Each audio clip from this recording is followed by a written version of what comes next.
5 on vectors, and we are going to do some numericals, very interesting numericals on parallelogram law. In numericals के अंदर आपको कुछ एक certain चीज़ दिखाई देगी और आपको यही मेथड लगाना है, आपको फॉर्मूला नहीं लगाना है, डायरेक्ट फॉर्मूला जो है वो नहीं लगाना है, आपको मैं बताऊंगा अभी क्या. This is the first question. A and B are two non-zero vectors such that magnitude of A, we read it as magnitude of A is less than magnitude of B. The resultant of A and B is, और learn these things, understand करो, question की language को भी understand करना important है इसमें कि क्या नहीं, क्योंकि vectors is all together a new thing for you. And I have seen people, I have seen students जो इसको अडेप्ट नहीं कर पाते हैं कि भाई ये क्या हो गया, क्योंकि फर्स्ट टाइम आप ऐसी चीज देख रहे हो जिसके अंदर डायरेक्शन भी मैटर करती है. इसने क्वेश्चन के अंदर स्ट्रेट वे नहीं लिखा कि A is less than B. No, A is less than B, ये नहीं लिखा, उसने लिखा magnitude of A. This is very important. We cannot compare the directions. We can compare only the magnitudes. That is why it is written here, magnitude of A is less than magnitude of B. The resultant of A vector and B vector is of the magnitude 20.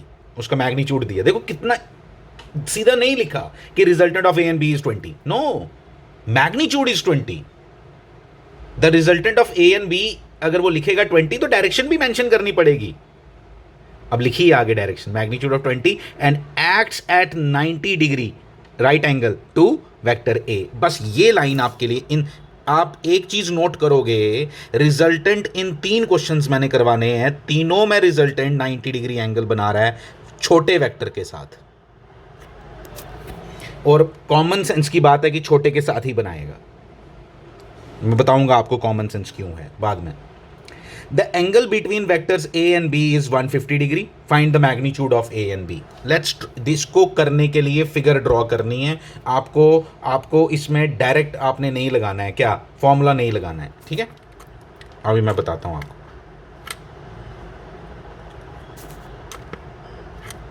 क्या क्या given है.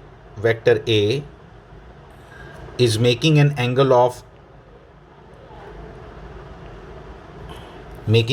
of 150 degree.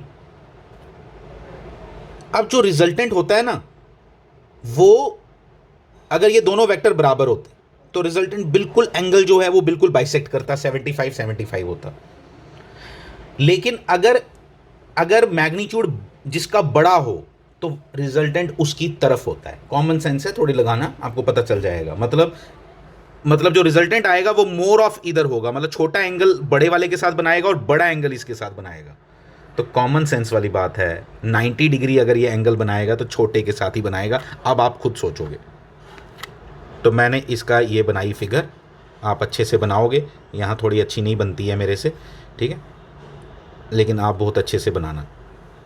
ये और ये angle 90 given है, मतलब beta angle है ये, लेकिन मैंने इसको करना ही नहीं है बीटा बूटा वाले मेथड से. अब क्या देख रहा हूं मैं यहां, ये एंगल 60 हो गया, आपको समझ आ गया. ये एंगल भी 60 होगा. 2-3 तरीके हैं पता लगाने के, सिंपल बताता हूं. पैरेललोग्राम के ऑपोजिट एंगल्स बराबर होते हैं. अगर ये 150 है तो ये भी 150 होगा, ये 90 है तो ये 60 होगा, ये 30 हो गया, ये 30 हो गया. रिजल्टेंट की वैल्यू आपको दी हुई है 20, मैग्नीट्यूड दिया हुआ है 20.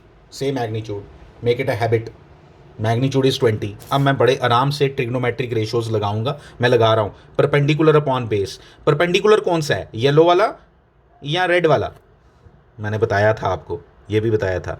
आप 30 मैं अगर आपसे पूछूंगा ना कि मैग्नीट्यूड परपेंडिकुलर कौन सा है, येलो वाला कि रेड वाला, आप बोलना आपने एंगल कौन सा लेना है, 60 डिग्री वाला या 30 डिग्री वाला.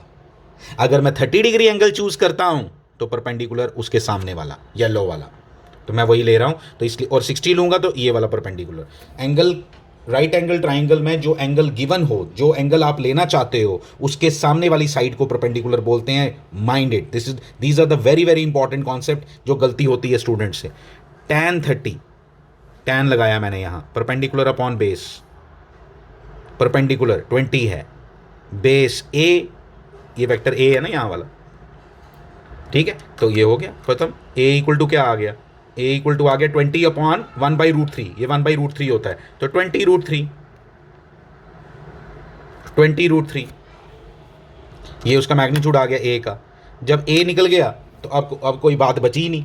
अब देखो कितना सिंपल हो गया, ये लगा लिया आपने। अब आपके पास दो मेथड हैं, आप एक और ट्रिग्नोमेट्रिक रेशो को यूज़ कर लो जिसमें ये भी इन्वॉल्व हो, साइन थीटा कॉस थीटा कुछ भी, hypotenuse perpendicular upon hypotenuse sine theta होता है और base upon hypotenuse cos theta होता है, तो आप वो लगा के कर सकते हो, या पैथागोरस लगा लो, सीधा सीधा पैथागोरस लगा लो। मैं बताता हूँ कैसे। क्या 20√2 का square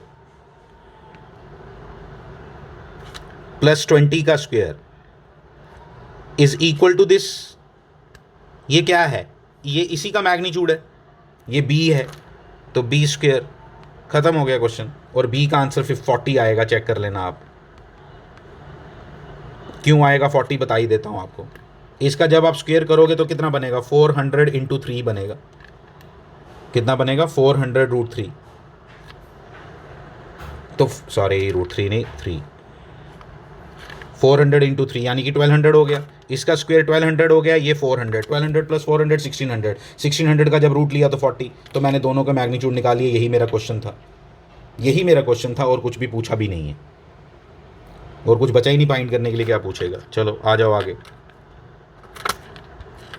the sum of the magnitudes A और बी का इस बार आपको सम ऑफ द मैग्नीट्यूड दिया हुआ है, रिजल्टेंट दिया हुआ है, और resultant makes an angle of 90 degree. मैंने बोला था इन क्वेश्चंस में एक चीज़ कॉमन है, 90 degree with the smaller magnitude. होना ही स्मॉलर है, मैंने ये भी बताया था आपको। बड़ा सिंपल है, कुछ नहीं है इसमें। देखो फिर से वही फिगर, एब्ट्यूज एंगल बनना ही बनना है, नहीं तो 90 कैसे बनेगा एंगल रिजल्टेंट का। सब बातें सोचो ये वाली, इसी को पढ़ाई कहते हैं, जब आप एक एक बात सोचते हो। क्यों स्मॉलर के साथ ही दिया है उसने, ठीक है। ये आ गया आपका पैरेललोग्राम, अच्छे से बनाना आप कॉपी पे। ये 90 degree, sum of the magnitudes of A and B 18 दी है, तो मतलब अगर मैं इसको x ले लूं तो ये कितना हो गया? नहीं ये नहीं, ये हो गया 18 माइनस एक्स। एक मिनट, 18 माइनस एक्स, ये भी बन गया 18 माइनस एक्स। रिजल्टेंट आपको दिया हुआ है कितना? 12। पढ़ लेना आप क्वेश्चन, 12 दिया हुआ है। तो अब आप लगाओ पाइथागोरस थ्योरम, आंसर आ गया। देखो एक्स स्क्वायर प्लस 12 का square equal to 18 minus X का होल स्क्वायर। जब 18 माइनस एक्स का होल स्क्वायर लगाओगे तो क्या लिखोगे? 324 प्लस एक्स स्क्वायर, 18 का स्क्वायर 324 प्लस एक्स स्क्वायर, समझ आई बात? Plus x square plus 2ab plus नहीं माइनस 2ab माइनस 36x। तो जब आप इसमें x कैलकुलेट खुद करोगे, एक्स स्क्वायर कैंसिल हो जाना है, क्वाड्रेटिक नहीं बनेगी ये। एक्स स्क्वायर कैंसिल हो जाएगा, यहाँ पे भी एक्स स्क्वायर आएगा, यहाँ पे भी एक्स स्क्वायर आएगा, ये वाला एक्स स्क्वायर कैंसिल हो जाना है उसके साथ। तो अल्टीमेटली आपका x का आंसर आना है यहाँ 5। जब आपको x 5 पता चल गया तो पता चल गया ये 5 है और ये 13 है। क्वेश्चन खत्म, यही पूछा था, नथिंग एल्स। अगर आपको अब एंगल भी फाइंड करना हो तो एंगल भी फाइंड हो जाता है। जब ये 5 पता चल गया तो ये एंगल भी पता चल जाएगा। लगाओ sine theta cos theta tan theta, जो लगाना चाहते हो उधर से ये निकल जाना, ये वाला आप खुद निकालोगे। पूछा नहीं है एंगल, निकाल लेना। लेकिन अब देखो तीसरा क्वेश्चन, इसमें रेशो दी हुई है ए और बी वेक्टर्स की, √3:2। तो कुछ नहीं, पिछली बार सम दिया था, इस बार रेशो दी है। राइट एंगल फिर से नजर आ रहा है, resultant x at the right angle, smaller magnitude फिर से नजर आ रहा है। कॉमन क्वेश्चंस हैं ये, ठीक है। रिजल्टेंट 90 डिग्री एंगल बना रहा है। अब देखो